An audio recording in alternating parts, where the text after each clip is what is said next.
Галзуу кино сувагтан тавтай морилцгоо. За энэ удаад борооны галзуу киног та нартай ярьж өгөхөр сонголоо. Ямар кино гэхээр 2025 онд гарсан Murder Report. Murder энэ яас хэлэхэд хэцүү үгүй. За гадаагаад хэлэндээ муу борон тэгээд өхүүлээл аваа ичлаа шүү. Та нар мань тийг ойлгоорой.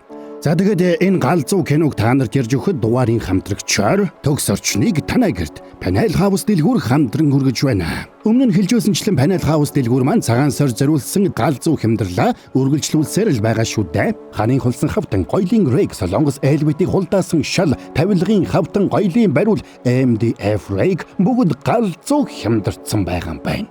Story ардап погцэрэгор ямар ч урьдчилгаа төлбөргүй худалдаж авах боломжтой гэд боддоо галзууц хайган 100 айлын зүгэний үрийн 4 давхарт Panel House. За тэгээд мөн буруу энэ галзуу киног ярьж өгөхөөс өмнө та нар маань сабадрагуугал саба дардсан бол лайк дарахтал тэгэл болоо явчих юм шүү. За тэгээд дахиж нэмж олон таван юм ярьж та нарыг залхаалгүйгээр энэ галзуу солиотой киноны тайлбартаа хэдүүлээ орцгоё.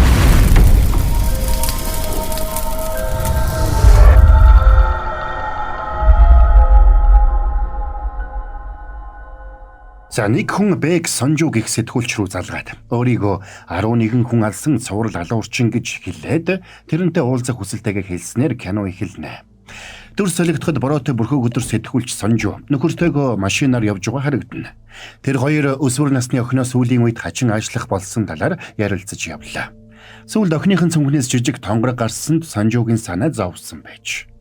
Чи ер нь охинтойгоо ярилцаад үзүүл яасан юм? Чамтай илүү сайн ойлголцдог юм чинь чи ярилцаа. Охин ч яах вэ? Гэхдээ чи юу нь яадаг хүн бэ? 11 хүн алсан алуурчинтай уулзах гэж айхгүй нь. Мэдээж айж гин. Алуурчны дүр эсгэж байгаа нэг юм уу тэнийг байх вэ гэхээс айж байна. Юу нь болиул яасан. Төв рүү мэдэгдээд эхлээ тэр нөхрийг би баривчилж авъя. Дараа нь чи ярилцлага хий. Баривчлаад авчихвал надтай ярилцлага хийхин зөвшөөрнө гэж бодож байна уу? Намайг ямар байдалд байгааг мэдж байгаа үсттэй. Ажлаасаа халагдахад ойрхон байгаа шүү дээ. Тэгэд Сонжу нөхөртөө тэр хүнтэй утсаар ярьсан ярианыхаа бичлэгийг сонсголоо. Алуурчин өөрөөс нь яриа авахгүй бол тэр шүн 3 хүнийг алхаар төлөвлөсөн гэдгээ хэлсэн байна. Энэ ярилцлагыг өөрийнхөө төлөө биш харин хүний амь аврахын тулд би хийнэ. Машинаа энэ зөксөж цуг очих юм бол үргээчихнэ. Чи итгэлтэй байна уу? Яагаад айхгүй? Хоолой. Итгэл төрүүлэх үйц хоолой байсан. За ингэ Сонжуныг зочид буудалд ороод өөрийнх нь нэр дээр захиалсан өрөөг асуусан ресепшн 2701 тод өрөөний карт өгдөг. Энэ үеэр зочид буудал бүхэлдээ хяналтын камера шинжилж байгаа болохыг Сонжу мэдээд болгоомжлоно. Тэгэд нөхөртөөгөө тохиролцсны дагуу өрөөний карта хуулбарлаж лифтэнд үлдээгээд чихэндээ сонсох төхөөрөмжөө зүүж нөгөө өрөө рүү явлаа. Удалгүй нөхөр нь араас нь орж ирээд лифтнээс өрөөнийх нь картыг авч өөрийн захиалсан доод давхрын 2601 тод өрөөнд байраа эзэлдэг. Сонжуг орж ирэхэд өрөөнд хинч байсангүй. Тэгэд нөхрийнхөө заавраар нууц камеруудаа байрлуулж эхэлнэ. Удалгүй 15 цаг болоход нэг гартаа цүнх барьсан хүн лифтнээс буугаад яаралгүйхэн алгасаар өрөөний үүдэнд ирээд хонхыг дарна. Сонжуг хаалгаа онгойлгоход нүдний шилтэй залуу зогсож байлаа. Тэгээд тэр хүнийг өөрлөө нуцсаар ярьсан хүн болохыг мэдээд дотогшоорууллаа. Нөгөө хүн орж ирээд удирдлага авч өрөөний орчныг өөрчлөөд Сонжугийн бэлдсэн камерын өмнө очиж суудаг. Нилээд баян өндөр боловсролтой байрын тэр хүнд сандарч твдсэн шинж ерөөсаалгаа. Яагаад ингэтлээ ширтээд байна? Төсөөлснөөс ч өөр хүн байна уу?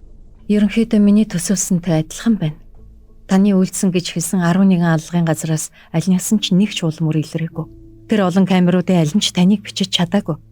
Ийм нямбай алуурчин хүн хувийн зохион байгуулалт сайтай байх нь гарцаагүй. Гэхдээ хэрвээ таны хэлсэн үнэн бол шүү дээ. Өөрийгөө үнэхээр алуурчин мөн эсхээ нотлохыг шаардаж байгааг ойлгосон алуурчин тэрэнд гар утсаа өгч бичлэг харуулсанд тэнд тэр нөхөр контейнер дотор хулгайлсан хүнээс сүхээр хутгаар сахилгаан бороогоор алж байгаа бичлэгүүд байлаа. Ингээд өмнө нь үнэхээр аимшигтай алуурчин сууж байгааг Сонжу ойлгоно. Тэгэд Сонжу ярилцлага эхлүүллээ. Тэгэд эхлээд нэр насыг гэн дараа нь нөхрийнхөө зөвлснөөр асууж эхэлнэ. Та өнгөрсөн 2 жилийн хугацаанд 11 хүн алсан гэдэг чинь үнэн үү? Ингээд яагаад ярилцлага хийхийг хүссэн? Миний нэр нэг сонирн биш байх. Миний царай бичлэг дээр гарч байгаа юм чинь. Ярилцлагын хувьд би зүгээр л өөрийгөө нэгтэлж үзэх гэсэн юм. Хийсэн бүхнээ зөв байсан эсхийг шалгахыг хүссэн гэхүүтэй. Та өөрийнхөө үйлдэлийг ёс суртахууны хувьд зөв гэж бодож байгаа хэрэг үү? Та ихэнхдээ өмнө нь гэмт хэрэг үйлдэж байсан хүмүүсийг алсан байна.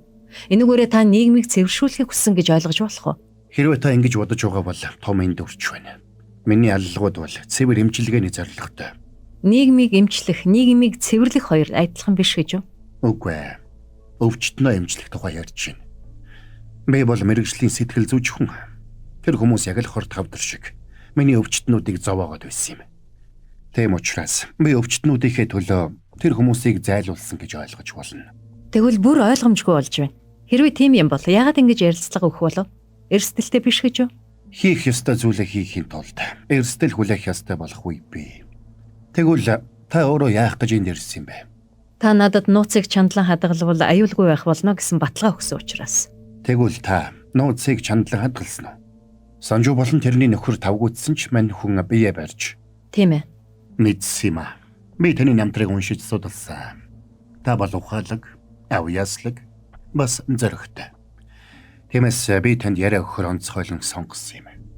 Энэ ярилцлага танд ч бас том боломж болно гэж бодож байна. Би энд карьерийн боломж хайж ирээгүй. Харин та хүмүүсийн амь насаар барьцаасан учраас би ирсэн. Ингээд та надад тэр хүмүүсийг одоо амьд байгаа эсэхийг баталж чадах уу? Энийг баталж хэлэхээс нааш ярилцлага үргэлжлэх боломжгүй. За тэгээд Санжуу камера аваад эндээс гарахыг завдлаа. Нөхөр нь ч бууга бэлдээд өрөөлөө явахыг завдана. Тэгсэн энэ үеэр алуурчин Санжууд хэрвээ чи эндээс гарвал тэр хүн газар дээр өвхнө. Тэр хүний амийг аврах боломж таны гарт байна. Хэрвээ ярилцлага дуусгавал би тэр хүн хэн болохыг бас хаана байгааг нь хэлж өгнө. Гэсэнд Санжуу аргагүй байдалд ороод нөхрийнхөө эсэргүүцлийг үл тоож ярилцлага үргэлжлүүлэхээр шийдлээ. Тэгээд тэр буцаад камера байрлуулж ширээнд сууна. Та үнэхээр ингэж амлаж байгаа бол ярилцлага үргэлжлүүлцгээе.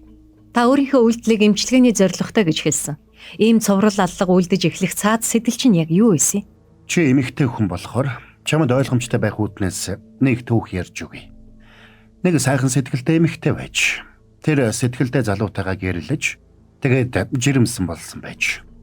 Хүүхдээ төрүүлээд аз жаргалтай амьдрна гэж бодож байлаа. Харамсалтай нь тэр нэг гаражид байх үед нэг залуу машинд нь чихэж оруулаад хүчнэдсэн байна. Гэмт итгэхэд удалгүй баригдаж бүсгүйж хүүхдээ төрүүлж. Гэвч эмэгтэй сэтгцийн өөрчлөлтөд ороод хүүхдийнхээ нүднээс тэр хүчирхийлэгчийн нүдийг харж байна гэж бодох болсон байна. Хөөрхи эмэгтэй сэтгэл зүйн энэ дарамтыг даалгүй. Хүүхдээ тэрсэн чигээрээ цонхоор үсрээд амиа хорлсон. Тэр хүн таны эхнэр биш үү? Энэ түүх таны түүх биш үү? Та ухаалаг юм.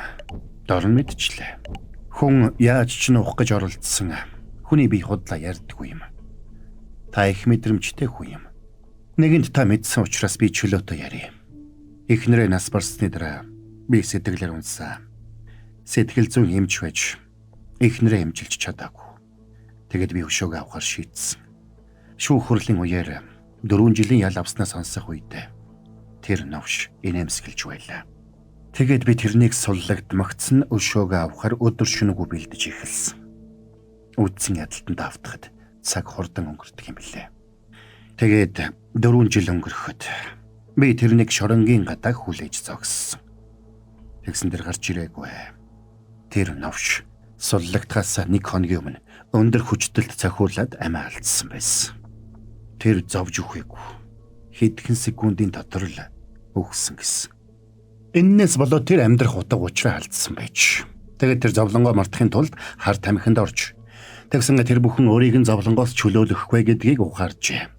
Нэг өдөр ажил дээр нэг залуу эмчилгээ авахар ирж тэр залуу гэр бүлдээ хайртай нэгэн байсан ч нэг согтуу жолоочоос болоод эхнэр нь амиа алдаж 8 настай хүн комын байдалд орсон байж. Тэгсэн нэг шөнө эхнэр хүүхдийг нь дайрсан нөхөр юу ч болоогүй юм шиг шоудаад явж байгааг харж тэгээд машиныг нь мөргөх гэсэн ч хүүгээ бодоод мөргөж чадаагүй байж. Энийг сонссон алуурчин сэтгэл зүйч маань тэрэнд туслахаар шийдэж би тэр хүнийг ч налаад өгөх үү. Гэхэд цаадах нь эхэндээ сандарсан ч удалгүй хамтран ажиллахыг зөвшөөрч. За ингээд мань хүн хамгийн ихний хүн амны хэрэгэ үйлдсэн байна. Тэр нөгөө нөхрийг машинд байхад нь ухаан алдуулаад хөнгөө газарт аваачаад зөвл дуусгасан байж.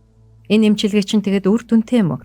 Үр дүнтэй байлгүй яах вэ? Эмч хүнийхээ хувьд өвчтөнөө баярлахыг харах сайхан байсан.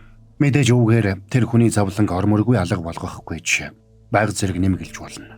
Та энэ бүхнээ үнэхээр эмч хүний өвчтнөө эмчлэх гэсэн сэтгэлээр хийсэн гэж юу? Танд зүгээр хүн алхан таатай байсан юм биш үү? Тэгвэл та энд цэвэр сэтгүүлч хүний ёс зүйн үүднээс ирсэн гэж юу? Та алуурчныг баривчлуулах боломжтой байхад өөрөө ярилцлага хийх гээд ирсэн чинь өөрийнхөө эрх ашигын төлөө биш үү? Та хүний аим аврахын тулд биш, харин энүүгээр шалтгаалж эхний нүүрэнд тавигдах ярилцлага авахыг хүссэн биз дээ. Танд ярилцлага эхний нүүрэнд гаргах ямар ч хүсэл байхгүй гэж юу? Гэхдээ би таныг буруутгахгүй. Сэтгүүл зүйн салбар бол амхааргүй тэмцэж байж амьд үлддэг салбар. Гэхдээ ийм зүйлийн төлөө явж байгаад амнасаа алдах эрсдэлтэйг мэдхүү. Энэ үеэр хаалганы хонх дууралаа. Сонжуу нөхрөө гэж бодтол алуурчин орж ирэхээс өмнө хоол захиалсан байж. Тэгээд өчүүхэн жижиг хүсэлтэд автаад амиа алдах аюултай байдаг гэдгийг битгий л мартаарай. Гэж сонжууд давтаж хэлээд зөөгчд 50к воны тип өгөх гэсэнд цаадах нь баярлаад авах гэсэн ч өгөхөө болоод 100к болгосонд цаадах нь бүр баярлаад авах гинэ. Тэгсэн алуурчин тэрэнд мөнгө өгсөнгүй. Үндсэн ажлаа хийхдээ залхуурч байгаа дөрөвний үйлчилгээ болохоор хамгийн түрүүнд гүгээд ирдэг чинь үнэн байз юм жишээ. Ердөө ийм жоохон мөнгөний төлөө. Өчүүхэн зүйлийн хойноос улаан ирч байж амиа алдах тохиолдол бий гэж хэлсэн байхаа. Зангид алуурчин яах ихэнх зургийг зөөгч залуугийн хүзүүнд тариад зогоод шахсанд цаадахын тэр дорой амьсгал хураана. Энийг харсан Сонжуу камераар харж байсан нөхөр нь хоёулаа шоконд орцголоо. Намайг яагаад энэ буудалд ярилцлага өгөхөөр шийдсэн гэж бодож байна. Энэ залуу буудалдаа буусан нэг эмэгтэй секс бичлэгийг нууцаар бичээд тэгээд 3 жилийн туршид сүрдүүлж мөнгө авч ирсэн юм. Ярилцлага өгөхийн хажуугаар ганц нэг ажил амжуулчлаа. Зүгээр үстэй. Та өнөөдөр хүн алахгүй гэв үстэй. Тийм л дээ. Гэхдээ эн чинь өөр хүн. Хамтдаа өнөөрөө амиа алдаж болцсохгүй тэр хүнд л анхаарлаа хандуулцгаая. За тэгэд нөхөр юу ч болоогүй юм шиг л хоолоо идэхэд Сонжуу өгсөн залууг хараад гацаж орхижээ. Алуурчин тэрэнд өгсөн хүмүүст биш, амьд хүмүүст анхаарлаа хандуулж ярилцлага амжилттай хийхийг сануулад. Тэгж үжил та хүний амийг аварч чадна шүү. Гэж анхаарууллаа. Энэ үеэр нөхөр нь Сонжууд ярилцлага үргэлжлүүлэхийг зөвлөд өөрөө удахгүй орно гэж хэллээ. За ингээд Сонжуу ярилцлага үргэлжлүүлж анхны аллагынхаа дагуу юу хийснийг нь асуухад цаадах нь дараагийн өвчтнүүдийг хайж эхэлсэн гэдгээ хэлдэг. Тэр сэтгэл зүйн зөвлөгөө өгдөг төвүүдээр үн төлбөргүй ажиллаж шудраг бусаар хохирч сэтгэл зүйн хямралд орсон олон хүмүүстэй уулзах болж улмаар тэдний төлөө тэдний хохироосон нөхдүүдийг нэг нэгээр нь устгах болсон байна. Ингэхдээ тэр нэлээд сайн төлөвлөж ямар ч улмар үлдээдгүй байж. Сонирхолтой нь тэрний үйлчлүүлэгчид үүнд нь бүгдээрээ сэтгэл хангалуун байсан байна. Таны өвчтнүүдээс дараа нь харамсаж өөрийгөө буруутгасан хүн гараагүй гэж үү? Гаралгүй яхав. Гэхдээ тэр бол эмчилгээний сөрөг үр дагавар. Ямар ч эмчилгээнд ийм зүйл гардаг. Гэхдээ би тэр асуудлыг амархан шийдчихдэг. За тэгээд алуурчин өөрийгөө маш сайн ховсчин гэдгээ хэлнэ. Тэр хүнийг ховстож тэдний далд ухамсарт нөлөөлөх замаар тэднийг өөрчилдөг гэдгээ хэлээд хөгжмийн зохиолч Паганинигийн нэг ая сонсгохоор бэлтгэлээ. Байдал буруугаар эргэж байгааг мэдсэн нөхөр нь Сонжууд анхааруулад буугаа аваад дотогшоо орохоор өрөөнөөсөө гардаг. Тэгсэн тэрнийг очиход хувилж авсан карт нь ажиллагаагүй болжээ.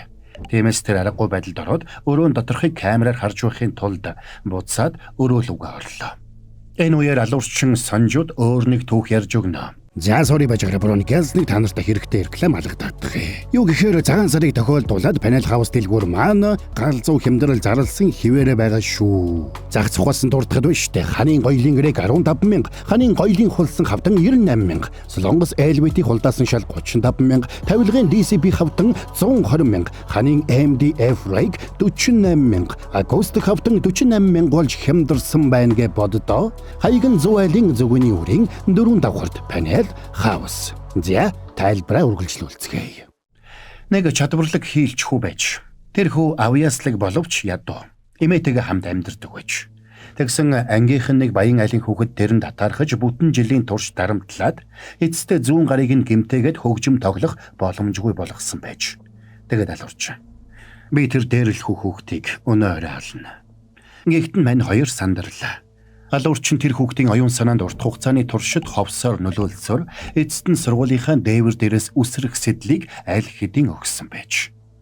Би тэрэн лөө мессеж бичих төдийд л тэр хүүхэд диваажин лөө нисэхээр шийднэ. Ингээд тэр хүүхэд нөгөө хүүхдийн гарыг яаж гэмтээснийг та мэдмээр байна уу? Жижиг хутгаар зүүн гарын салаануудыг нь зүссэн байгаа юм. Дахиж эдэг хэрэг болгосон. Харгасаа говьз. За энийг нь сонссон мань хоёрч цочирдноо. Тэгээд алуурчин мессеж бичихээр завдлаа. Болооч. Та яагаад ингэж хачин ажиллаад байна? Тэр хүүхэд миний охин биш үү? Биш ээ. Эрэгтэй хүүхэд. Та тайвшруу. Гэхдээ охинд чинь юу тохиолдсон юм? Надад хэлэхгүй мүү? За тэгээд нөхөр ширээн дээрх зоосоо эргүүлсэнд Сонжуугийн ухаан санаа балардаж тэрний ховсонд орж эхэлдэг. Нөхөр нь холбоогоор тэрнтэй холбогдохыг хүссэн ч Сонжуу юуж сонсохгүй байлаа. Тэгээд тэр алуурчинтай ярилцаж хэдэн сарын өмнөөс охин нь хачин аашлах болсон гэдгийг хэлнэ. Сонжуугийн өмнөх нөхөр буюу охиных нь аав хэдэн сарын өмнөөс эхлээд тэрнээс охиноо асран халамжлах эрхийг шилжүүлж авахар шүүгдэж эхэлсэн байж. Тэр хүн боломжийн амьдралтай учраас охин нь аавтайгаа амьдрахыг хүсээд хачин аашлаад байна гэж Сонжуу бодож байлаа. Тийм учраас охин нь зөвхөн өөрийгөө боддог. Ээжигээ ерөөсө тоодгүй хүн болж хувирсан гэж Сонжуу бодож байдаг. Алуурчин тэрнээс та үннээр хэлээрэй. Та охиноо яг одоо үзэн ядж байна. Тийм үү? Гэхдээ Сонжуу тийм гэж хэлэх шахсан ч охиныхоо багийн төрхийг санаад гинэд ухаан ордог. Нөхөр нь өрөөлөө нэвтрэх боломжгүй болсон учраас төлөвлөсөн ёсороо дотроосоо онгойлгож гарч ирэх хэрэгтэй байгааг сануулхад Сонжууч урьдчилж бэлдсэн үзгээ бариад алуурчин руу ойртлоо. Та өнөө орой ална гэж хэлсэн тэр хүнийхээ нэрийг хэлгээс нааш ярилцлагыг үргэлжлүүлэх боломжгүй. Би таны мундаг чадварыг зөндөө харлаа. Одоо ингэ дуусгая. Та яагаад гин төөрүүлч вэ? Та яагаад гэдгийг хэлчихвэл би тэр хүний нэрийг хэлэх хэсгээ шийдэе. Хүний амир тоглоом хийхэ болж үз.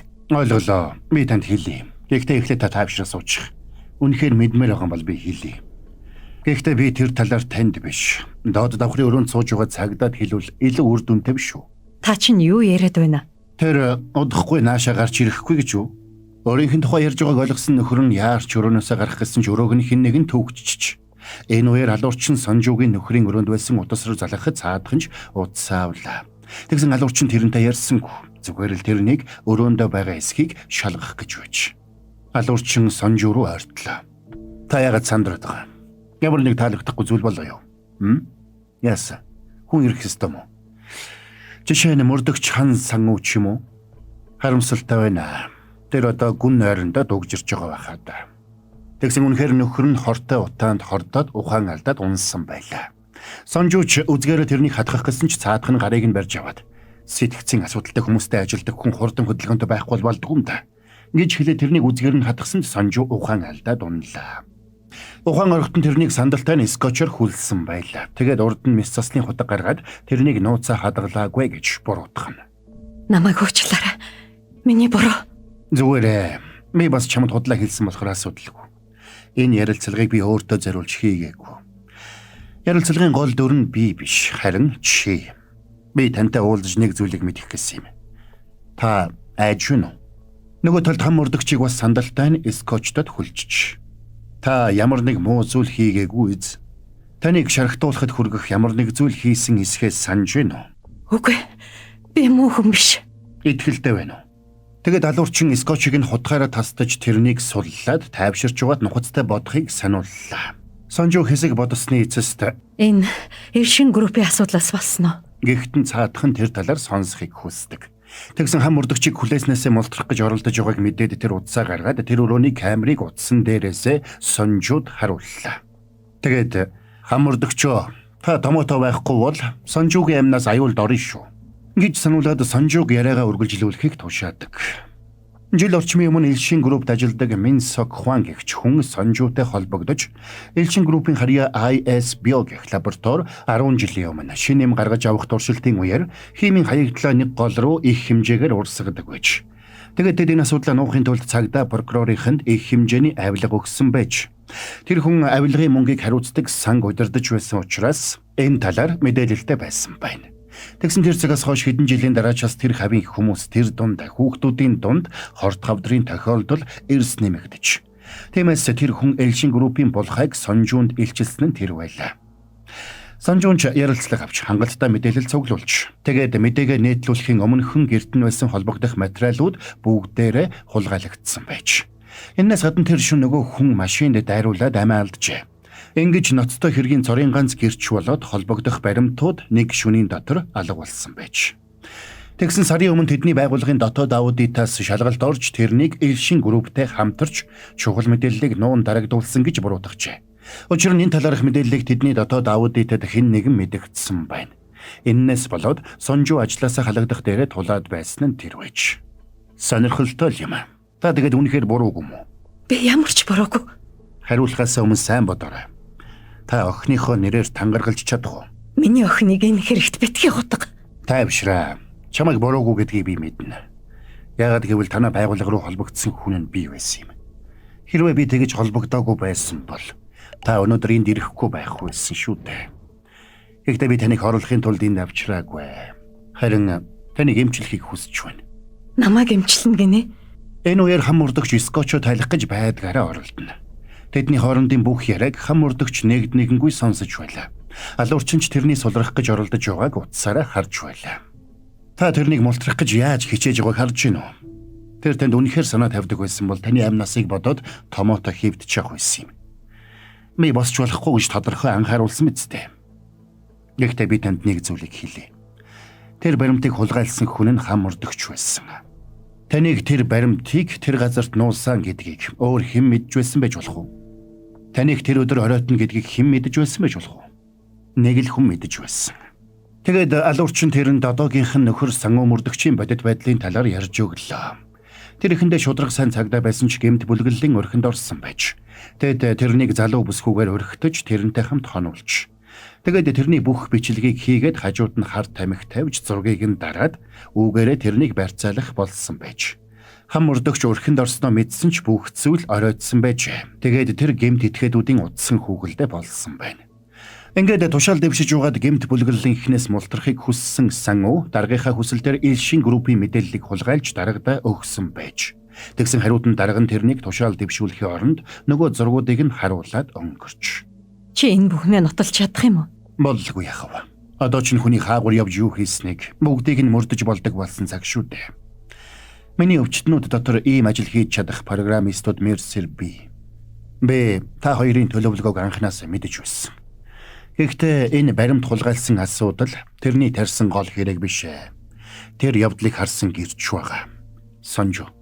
Одоо миний хэлэх гэж байгаа зүйл өөрийгөө сайн бэлдээрэй. Хан Сангу танаа гэрт нэвтэрч баримт хулгайлсан тэр шөнө. Танахыг хулгайч ухсан юм шиг болгох гэж хамаг эмийг чинь онгичиж байгааг гэртээ ирж таарсан охин чинь санамсаргүй олж харсан. Ингээд Сангу ямар ч үнээр хамаагүй нууцаа хадгалахын тулд охиныг чинь хүчинтсэн. Үгүй. Тэр яаж ийм зүйл хийж чадах юм? Тэр яринд яг л охин шиг ханддаг байсан шүү дээ. Тийм учраас л хам мөрдөгч тийм зүйл хийсэн. Учир нь энэ хэрэг задруул. Охины эцэг охиноо бүрмөсөн авч тантай охиныг чинь хизээж уулзуулахгүй байх байсан.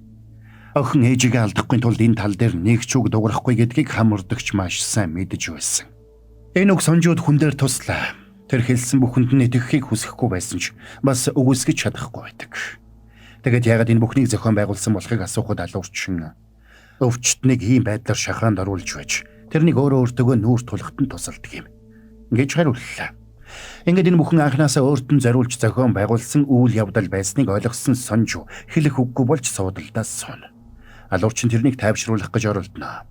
Хэрвээ та надад итгэхгүй байгаа бол охин луга залгаад асуу. Ингээд утсаа өгсөнд Сонжууч чичирхийлэн байж охин луга залглаа. Тэгсэн охин нь ээжийг нь алуурчин буюу эмчтэй уулзаж байгааг мэдэж байна. Өөрөөр хэлбэл тэр аимшигт явдлаас болоод сэтгэл зүйн дарамтад орсон охин нь сэтгэл зүйн эмчээс зөвлөгөө авах гэж явахдаа тэр хүнтэй уулзаж тусламж хүссэн байж.